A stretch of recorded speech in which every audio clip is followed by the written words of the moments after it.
Really, Olivia? Still wearing the same jacket from last year? My sister Amanda's voice dripped with fake concern across our parents' massive dining table. I could give you some of my old designer pieces if you're struggling. I adjusted my supposedly unfashionable jacket, hiding my smile behind my wine glass. At 34, I'd grown used to being the family's designated failure, the perpetual disappointment who just couldn't seem to get it together according to their standards. Now Amanda, my mother chimed in, her diamond bracelet catching the light as she reached for the bread basket. Not everyone can be as successful as you and Michael. She shot me that familiar look of resigned disappointment. Some people just take longer to find their path. My brother Michael, fresh from buying his third luxury car this year, couldn't resist joining in. Speaking of paths, when are you going to upgrade from that apartment, Liv? The one with the, he paused dramatically, window air conditioning. The horror in his voice made me want to laugh. If only they knew about the papers in my bag, the ones I'd signed just this morning. I like my apartment, I said simply, taking another sip of wine. It's cozy. Cozy, Amanda scoffed. That's poor people speak for small. Our father, usually buried in his phone during these monthly family dinners, looked up briefly. You know, Princess, there's still an entry-level position at my firm if you're interested. The salary would at least get you into a better neighborhood. I thought about my tiny apartment, deliberately kept modest while I channeled my software engineering salary into more meaningful investments. The same salary that had just helped me close on Riverstone Manor, the historic estate my family had obsessed over for decades, but could never afford, even in their supposed success. I'm doing fine, Dad, I replied, watching him return to his phone with a dismissive shrug. Fine isn't exactly thriving, my mother sighed. Look at Amanda with her interior design business or Michael's car dealerships. They're making something of themselves. What they didn't know was that Amanda's successful business was drowning in debt, and Michael's dealerships were one bad month away from bankruptcy. I knew because I'd done my research, watching my siblings flash their wealth while their foundations crumbled. Did you see? Amanda suddenly perked up. Riverstone Manor finally sold. Can you believe someone actually had that kind of money? Mother, remember how you always said that would be your dream home? My mother's face fell slightly. Yes, well, some people are just lucky, I suppose. Though I heard it went for well above asking price. Must be some rich out-of-towner who doesn't know any better. I reached for my bag, fingers brushing against the contract inside. Actually, I started, but Michael cut me off. Speaking of real estate, he boasted, I'm looking at a new vacation home. Something modest, only about 7 bedrooms. That's wonderful, darling. My mother beamed. Olivia, you should ask your brother for investment advice. Clearly, whatever you're doing isn't working. I pulled out the folder from my bag, sliding it across the table. Funny you should mention investment advice. What's that? Amanda asked, peering at the folder with mild curiosity. Did you finally get a better job? No, I said, opening the folder to reveal the Riverstone Manor contract, my signature fresh at the bottom. I just bought your dream house, Mom. The silence that fell over the dining room was deafening. My mother's fork clattered against her plate, and for the first time in years, my father's phone lay forgotten on the table. This is a joke, Amanda stammered, grabbing the papers. There's no way you could afford.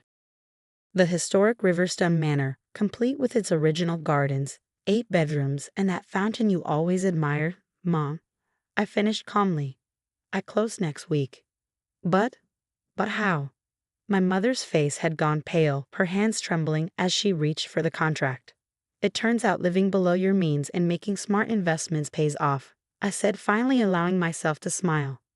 Oh, and that struggling software engineering career you've all been so worried about, I'm actually quite good at it.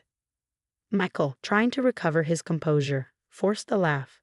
Well, property taxes alone will bankrupt you within a year, not to mention maintenance costs. All accounted for, I cut him off. Unlike some people, I don't buy things I can't afford. The look of shock on their faces was worth every snide comment, every dismissive gesture, every pitying glance I'd endured over the years. But this was just the beginning. They had no idea what else I had in store for them. The next week passed in a blur of frantic calls and unexpected visits. Word had spread through our family's gossip network like wildfire. Quiet, unsuccessful Olivia had bought Riverstone Manor. My phone buzzed constantly with messages from relatives I hadn't heard from in years. Aunt Patricia, who'd snubbed me at last year's Christmas party, suddenly wanted to catch up over coffee. Cousins who previously ignored my existence were now flooding my social media with friend requests. But it was my immediate family's reaction that truly amazed me. Amanda showed up at my apartment unannounced one evening, clutching a bottle of expensive champagne. "Sister bonding," she announced, breezing past me into my tiny living room. "We should celebrate your unexpected success." I watched her scan my apartment with new eyes, probably trying to spot signs of hidden wealth. "That's thoughtful of you, Amanda," I said, taking the bottle. "Though I remember you being too busy to come over the last 6 times I invited you."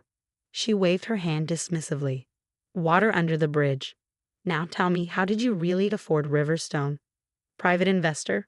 Secret inheritance?" Oh, her eyes lit up. "Are you dating someone rich?" "I told you," I replied calmly. "I saved and invested wisely." "But that's impossible," she blurted out. "You live here, you drive that old car, you wear—" She gestured at my clothes. "That." I smiled, remembering the other properties in my portfolio that my family knew nothing about. Appearances can be deceiving. Michael tried a different approach. He called me to apologize for any past slights and mentioned he was having some temporary cash flow issues with his dealerships. "Nothing serious," he'd assured me, "but if you're interested in a partnership opportunity—" Sorry, I cut him off. "My investments are already allocated." Then came my parents. Mother arrived first, armed with interior design magazines and grand renovation plans.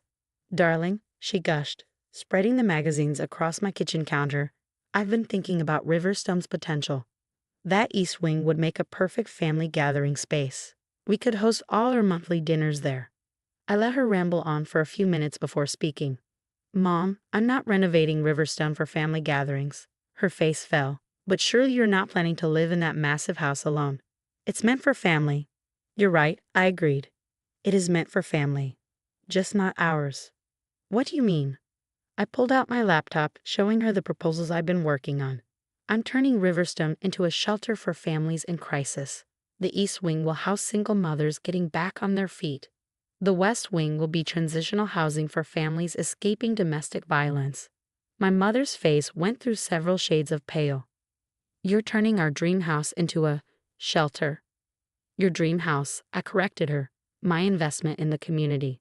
She left in tears, and my father arrived the next day, all business. "This shelter idea," he said, settling into my IKEA armchair with obvious discomfort, "it's admirable but impractical. Let's discuss numbers. I'm prepared to make an offer on the property." I met his gaze steadily. "It's not for sale, Dad." "Don't be difficult, Olivia. Everyone has a price." "Not me." I handed him a folder. "These are the renovation permits. Work starts next month." He opened the folder, his expression darkening as he read.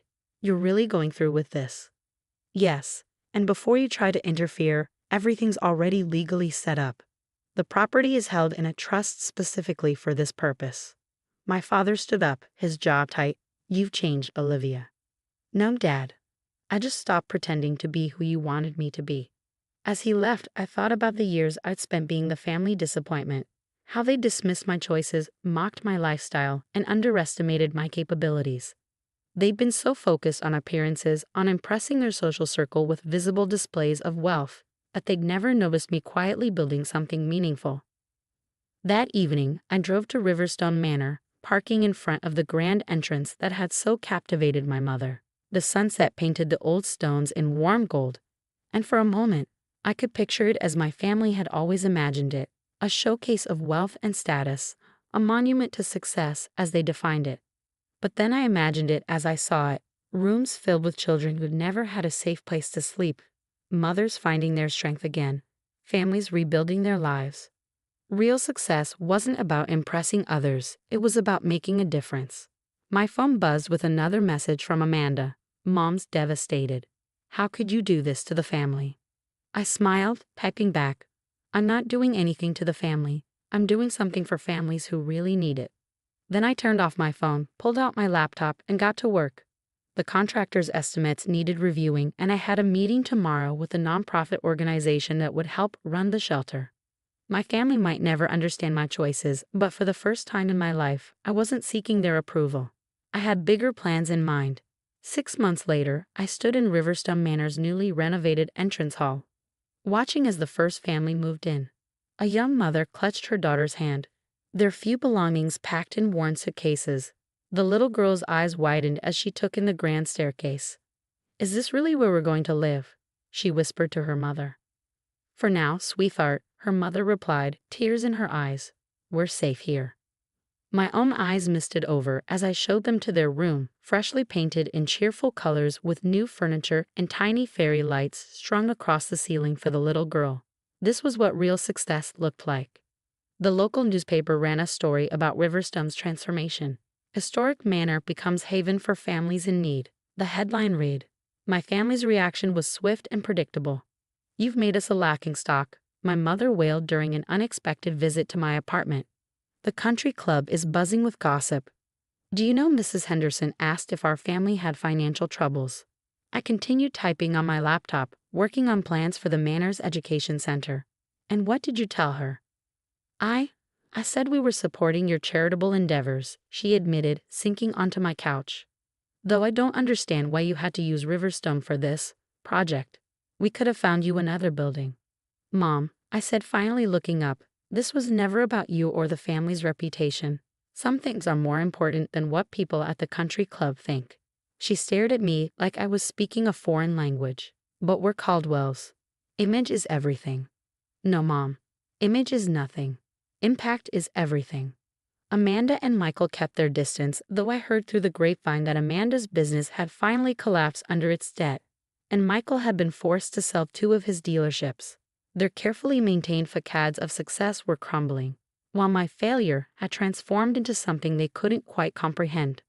My father, surprisingly, was the first to show a glimmer of understanding. He showed up at Riverstone one afternoon, looking uncomfortable in his expensive suit amid the children playing in the gardens. "I saw the newspaper article," he said, watching a group of kids chasing each other around the fountain. "The shelter's at full capacity." "Yes," I replied, "and we have a waiting list." He nodded, unusually quiet. "Your grandmother, my mother, she left an abusive marriage with nothing but a suitcase and me. We spent 3 months in a shelter much less nice than this." He turned to me, his eyes softer than I'd ever seen them. "She would have been proud of what you've done here."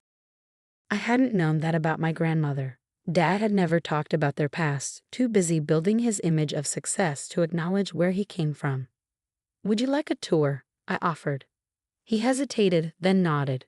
As we walked through the manor, I showed him the education center where residents could take GED classes, the computer lab for job searches, the playroom filled with donated toys and books. Children waved at us, women nodded politely, and slowly I watched my father's rigid posture relax. In the kitchen, where a cooking class was in session, he finally spoke again. "This isn't what I imagined for you, Olivia. I wanted you to be successful."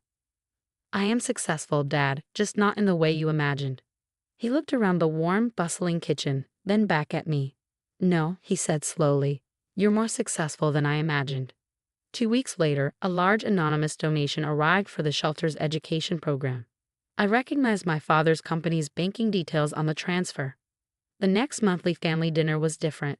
My mother still fretted about appearances, and Amanda still wore her designer clothes like armor. But something had shifted. When I talked about the shelter's programs, they listened. When I mentioned our needs for the upcoming winter, my father took notes. "You know, my mother said tentatively over dessert, I might have some time to help with those art classes you mentioned, if you still need volunteers." It wasn't a complete transformation. They were still the Caldwells, still concerned with status and image. But they were learning, slowly, that success could look different than they'd imagined. As for me, I kept my modest apartment and my old car. But now, when my family called me poor, I just smiled, knowing that wealth isn't always about what you own. Sometimes it's about what you give away. The little girl from that first family still lives at Riverstone with her mother, who's now taking business classes and helping run the shelter's kitchen. Sometimes, when I see them in the garden, the girl waving at me from beside the fountain, I think about how my family's dream house became something better than any of us could have dreamed. It became a home for people who really needed one.